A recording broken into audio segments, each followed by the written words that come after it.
Good evening, visitors. Welcome to the Australian War Memorial's last post ceremony.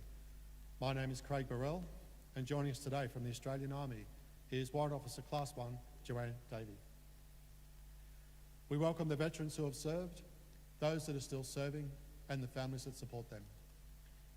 We acknowledge the members of RSL and Services Clubs Association, RSL Victoria, and RSL Queensland, who are watching the broadcast of this ceremony across Australia.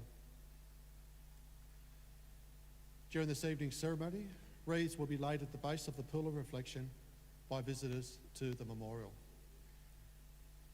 If you are able, please stand and join in singing the national anthem.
The Australian War Memorial was the vision of Charles Bean, Australia's First World War official historian.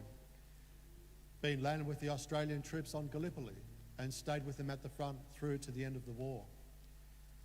The idea of this National Memorial and Museum came to him at Pozières, France, in the depths of the bloody fighting of 1916. Bean's idea was that this would be a place where families and friends could mourn their loved ones buried in faraway places.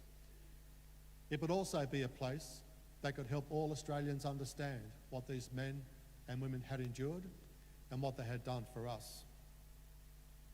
Bean's vision, to which we remain true, is best expressed as inscribed in the entrance to the memorial's galleries.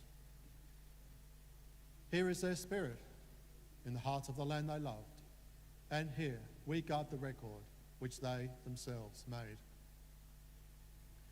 Tonight, we will read the story behind just one of those on the Roll of Honour, which lists the names of more than 102,000 men and women who have given their lives for us in war and on operations for more than a century. But first, we present a lament, Flowers of the Forest. Wreaths or floral tributes will now be laid at the base of the pool of reflection.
Today we remember and pay tribute to Major Eric Winfield Connelly.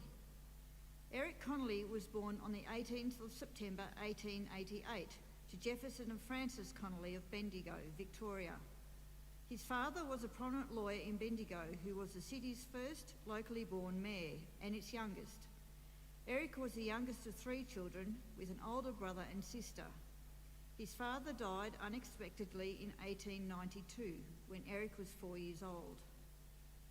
Eric and his older brother Clive followed closely in their father's footsteps, both in their choices of law as a profession and in their association with the military.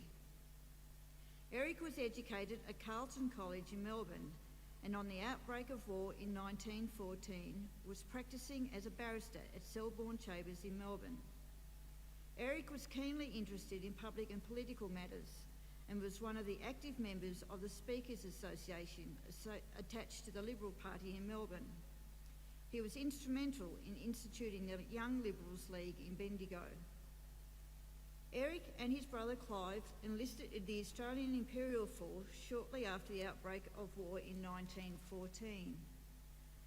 Their previous military experience with senior cadets and the Citizens Militia saw them receive commissions. Eric as a second lieutenant with the 7th Battalion and Clive as a captain with the 14th Battalion. The 7th Battalion landed on Gallipoli as part of the second wave on the 25th of April 1915.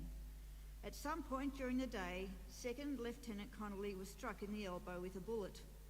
He was evacuated to hospital in England, but took a long time to recover, and by November he had been sent home to Australia for an extended period of convalescence. Captain Clive Connelly was killed in action during the August offensive. Eric Connelly remained on light duties in Australia for the first half of 1916. During this time he married Dorothy McClellan, but only had a short time with her before leaving for the war again in May. By this time he had been promoted to captain and was posted to the 10th Infantry Brigade headquarters staff. Connelly remained in England until the end of 1916, going to France in November to join the 10th Brigade in the field. At the same time, he was promoted to Brigade Major.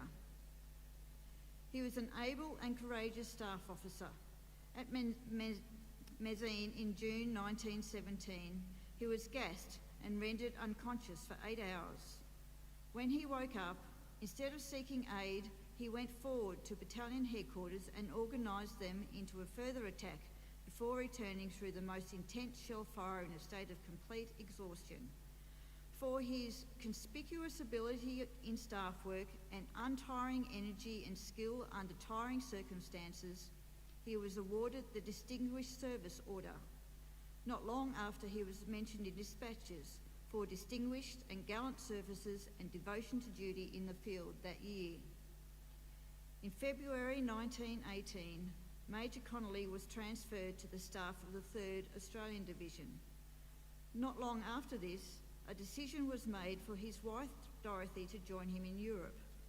She travelled via Canada with another officer's wife, the two intending to stay in England in order to be nearer to their husbands.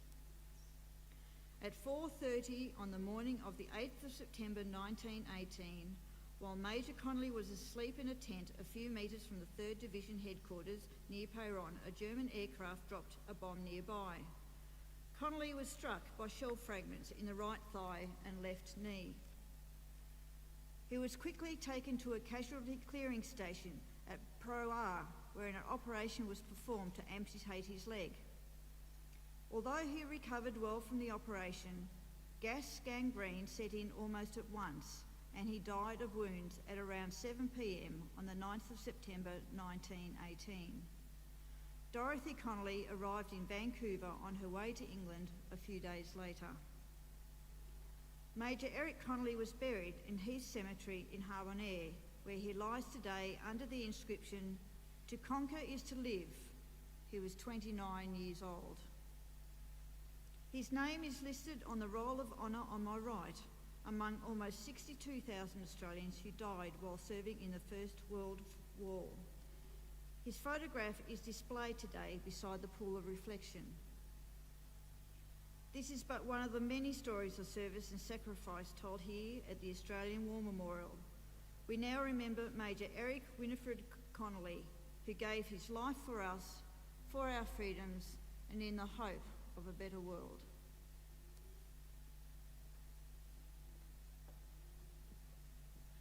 Please stand for the ode and the sounding of the last post.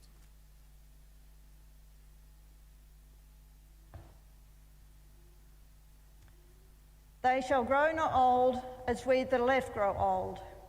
Age shall not weary them, nor the years condemn. At the going down of the sun and in the morning, we will remember them.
Lest we forget.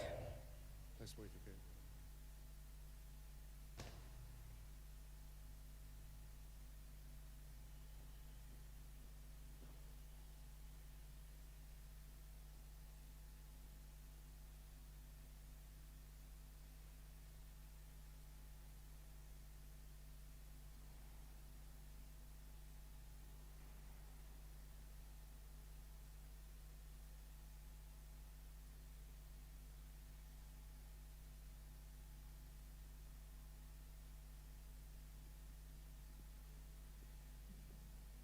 We leave you this evening with the words of the memorial's founder, Charles Bean. Many a man lying out there at Poziere or in the low scrub at Gallipoli with his poor, tired senses barely working through the fever of his brain, has thought in his last moments, well, it's over. But in Australia, they will be proud of this. Ladies and gentlemen, that concludes the last post ceremony. We thank you for visiting the Australian War Memorial, and we wish you all a very good evening.